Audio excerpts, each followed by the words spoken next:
Assalamualaikum. Waalaikumsalam. Bapak. Tadi pelajaran siapa? Bu Beri, Pak. Belajar apa? Sejarah Indonesia. Bapak kelas sudah berdoa? Sudah. Sudah, Pak. Oke, kita langsung aja ke materinya ya. Ya, Bapak. Dulu. Assalamualaikum warahmatullahi wabarakatuh. Waalaikumsalam warahmatullahi wabarakatuh. Selamat pagi anak-anak. Pagi, Pak. Hari ini Bapak akan memberikan materi tentang perundingan menuju Indonesia berdaulat. Tujuan pembelajaran hari ini adalah anak-anak sekalian dapat mengetahui latar belakang terjadi diplomasi antara Indonesia dengan Belanda. Lalu juga anak-anak sekalian dapat mengetahui isi atau keputusan yang dibuat dari setiap perundingan. Metode pembelajaran Bapak hari ini adalah diskusi kelompok dan picture and picture. Nah, sebelum kita masuk ke pelajaran hari ini, Bapak ingin anak-anak sekalian membagi kelompok dulu. Kelompoknya itu terdiri dari 4 kelompok. Bapak yang pilihkan atau Bapak yang pilihkan. ada yang nggak masuk ya? Iya, Pak. Bapak. Jadi 3 kelompok saja lah ya.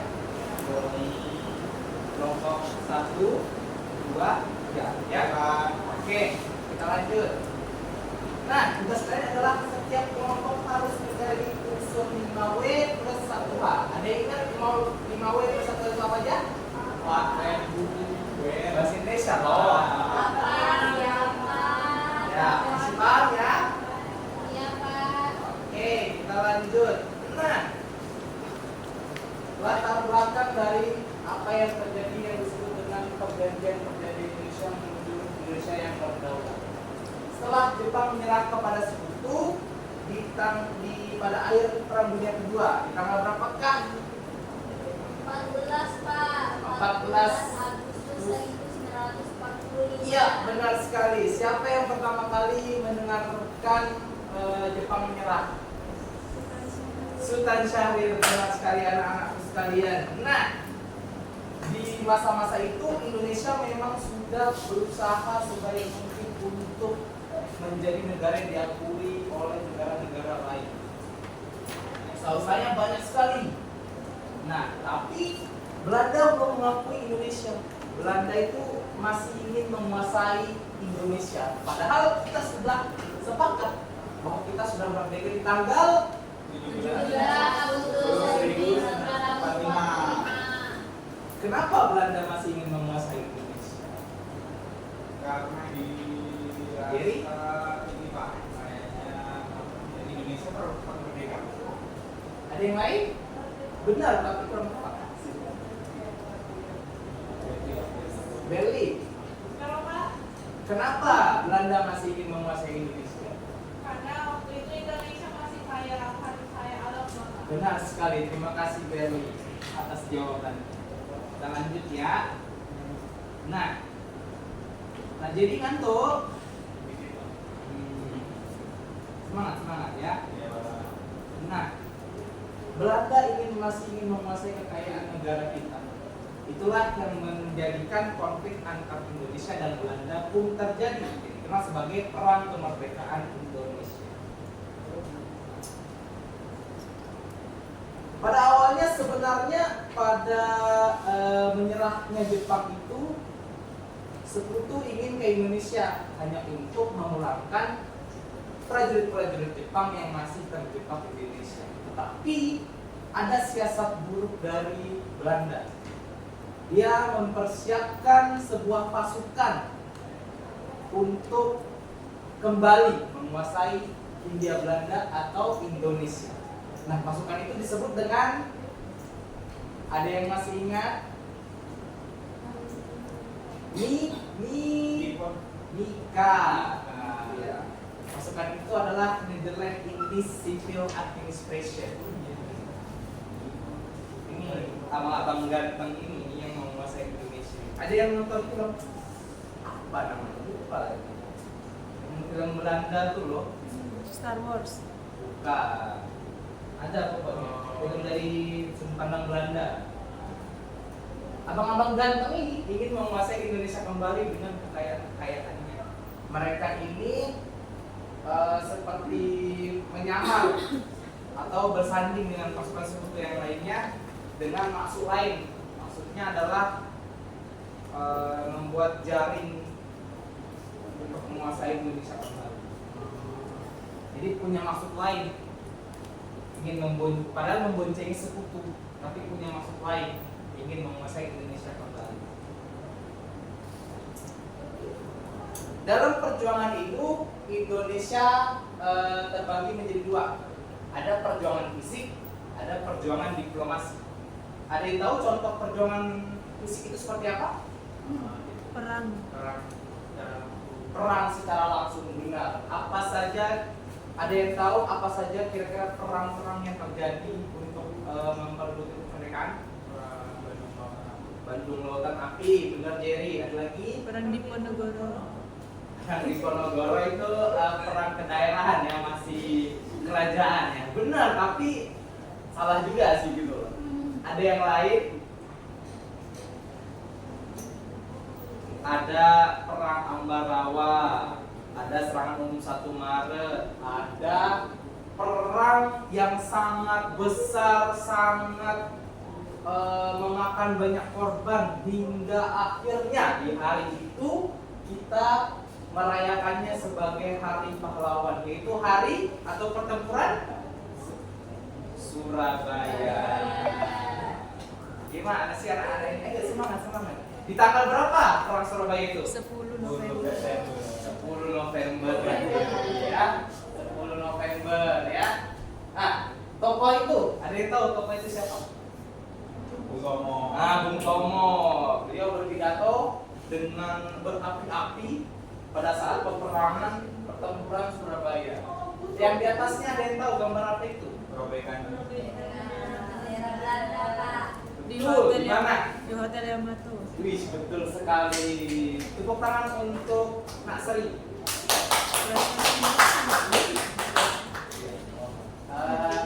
Lanjut, nah ini ya contoh-contoh perjuangan fisik. Dia perjuangannya langsung lewat senjata dengan slogan merdeka atau mati. Itu Allahu Akbar. Ya. Nah, lalu tipe perjuangan yang kedua adalah perjuangan diplomasi. Nah, perjuangan diplomasi ini kira-kira menurut anak-anak apa? Kerja sama luar negeri. Bisa jadi kerja sama luar negeri. Apalagi? Terus pokoknya perjuangannya supaya lewat ini pakai perjanjian ya benar. Nah, perjanjian yang pertama kali terjadi oleh Indonesia dan Belanda adalah perjanjian Linggarjati. Perjanjian Linggarjati ini mempertemukan Sultan Syahrir. Nah ini ya, ini perjanjian Linggarjati. Ini di bawah ini Sultan Syahrir dengan orang Belanda yang dimana tuh mereka memetakan wilayah-wilayah mana saja yang menjadi wilayah Indonesia, wilayah-wilayah mana saja yang menjadi wilayah Belanda. Oke? Good. Ini dia. Anak-anak sekalian yang sudah terbagi kelompoknya silahkan. Karena kita sudah mempelajari tentang perundingan Linggarjati, anak-anak sekalian silahkan kelompok 1 untuk mencari 5W plus 1H dari perjanjian Renville. Renville ya. Kelompok 3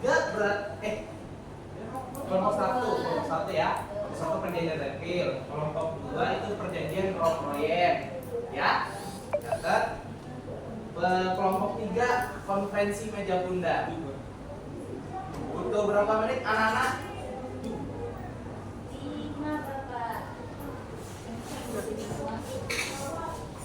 5 menit? 5 menit cukup. Tambah. Cukup 5 menit kan? Ya. Ya. Perjanjian Renville benar anak Sri. Kelompok 3 atau konferensi meja bundar ya, karena kan kita tadi sudah mempelajari tentang lingkar jati ya. Ya.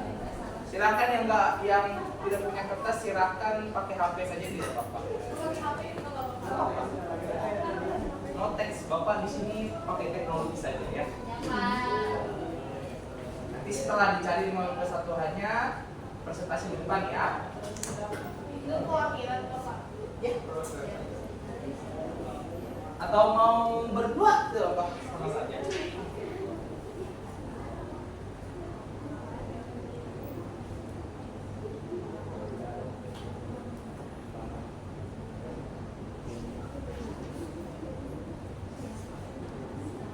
Pak Jerry kok malah menggambar, tentu itu loh. Ada yang susah? Bukan, dicari aja apa yang terjadi di perjanjian Renville, Apa isinya? Iya, apa isinya? Bagaimana perjanjian Renville dibuat? Mengapa ada perjanjian Renville? Kapan? Siapa tokohnya? Paham ya? Oke, sini ada yang surat nomor 2.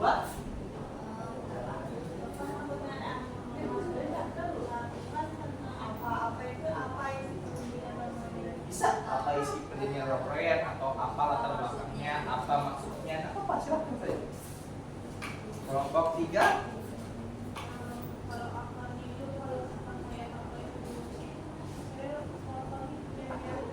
Konferensi media bundar. Isinya boleh. Paham kan? Apa isinya, siapa tokohnya. Berarti kalau diberikannya apa? Nggak usah. Bapak, kalau yang siapa itu antara Belanda dan Indonesia itu sama? Boleh. Rumah kan? Ini kelas rumah sebentar lagi ya. Sampai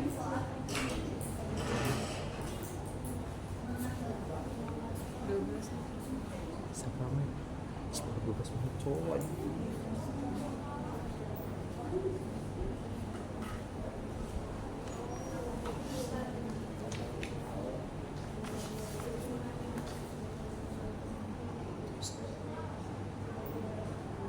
Jadi fokus aja.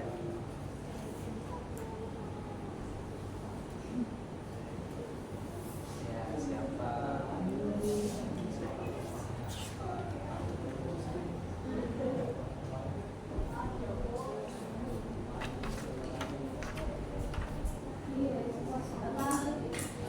Ya? Siap. Sore kan? Ya. Itu dimulai tanggal 17 April sampai 7 Mei.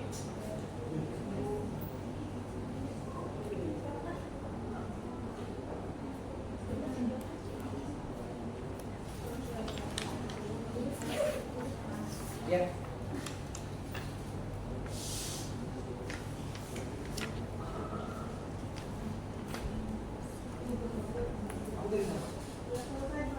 Sudah selesai. Tunggu ya teman-teman yang lainnya. Apa aja isinya?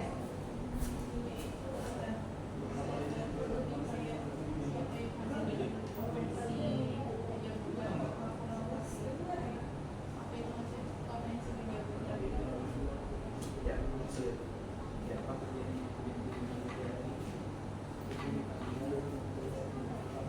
Silakan bertanya ya kalau ada yang susah.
ya.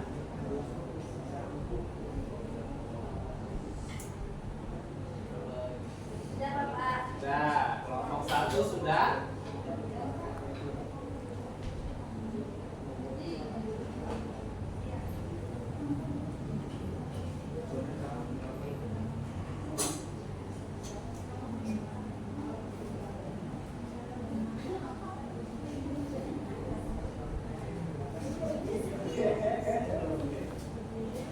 Satu sudah. Ya Pak. Sudah. Oke. Sudah ya. Kelompok 1 silakan diskusikan Baik Pak. mikro. Dikit lagi. Semuanya Pak. Ya. 26. Perjanjian tadi 5W1A siapa orang-orang itu ada dari delegasi Indonesia yang dipimpin oleh Muhammad Hatta, delegasi Belanda dipimpin oleh LJS Van den Bosch, kemudian ada perantara Amerika Serikat dipimpin oleh Frank Graham. Kemudian apa isinya yaitu perjanjian gencatan senjata, pembentukan garis demarkasi, kemudian ada pembentukan komisi jasa baik untuk mengawasi pelaksanaan perjanjian. Kapan terjadinya perjanjian Renville itu pada 8 Januari sampai 11 Februari 1948, di mana letaknya itu ada di Jakarta dan Indonesia. Mengapa perjanjian Renville itu terjadi? Yang pertama untuk menghentikan pertempuran yang semakin meluas antara Indonesia dan Belanda. Kemudian untuk menciptakan suasana yang kondusif bagi penyelesaian pertikaian secara damai. Kemudian bagaimana perjanjian Renville? Perjanjian Renville menetapkan garis demarkasi yang membagi wilayah Jawa dan Sumatera. Kemudian di zona publik Indonesia memiliki kedaulatan penuh, di zona Belanda memiliki kedaulatan penuh. Kemudian komisi jasa baik dibentuk untuk mengawasi pelaksanaan perjanjian dan membantu penyelesaian pertikaian antara Indonesia dan Belanda. Tepuk tangan anak-anak. Kembali jadi ya sudah semua ya presentasi. Nah, sebelum kita menyelesaikan, Bapak punya kuis.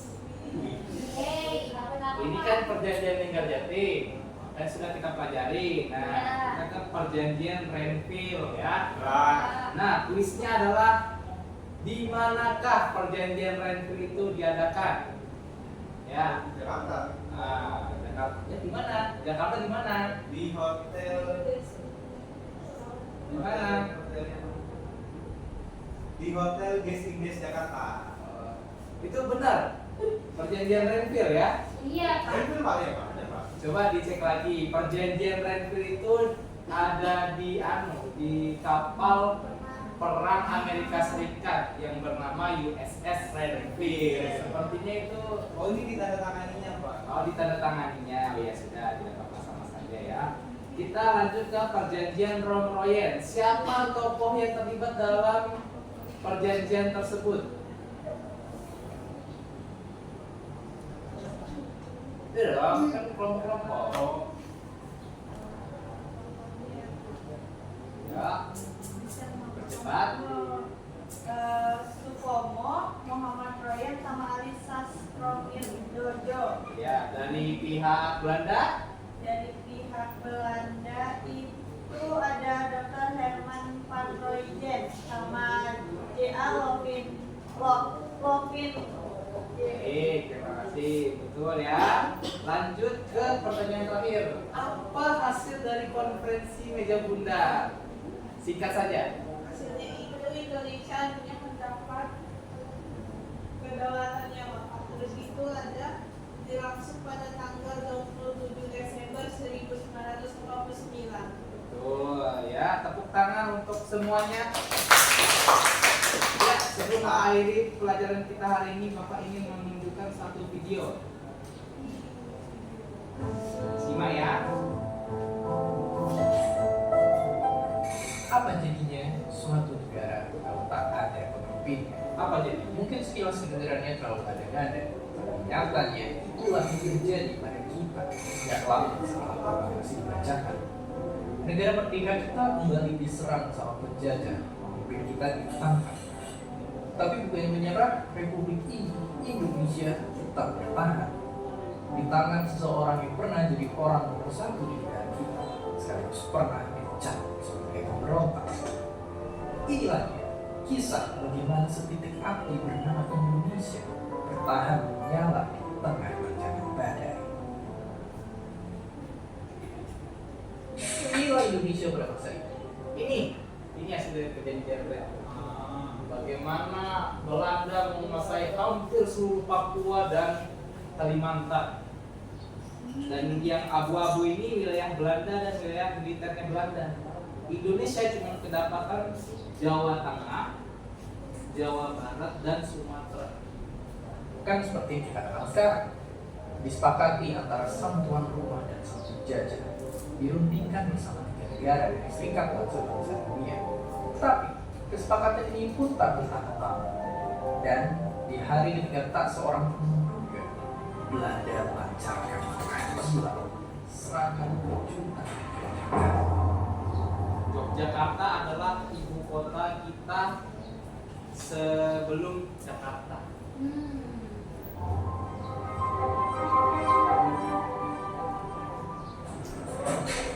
Bom, bakar, roket, segala kekuatan Cina dan berdepannya itu memimpin Indonesia hanya seujung tanduk dari kehancuran laju Jakarta.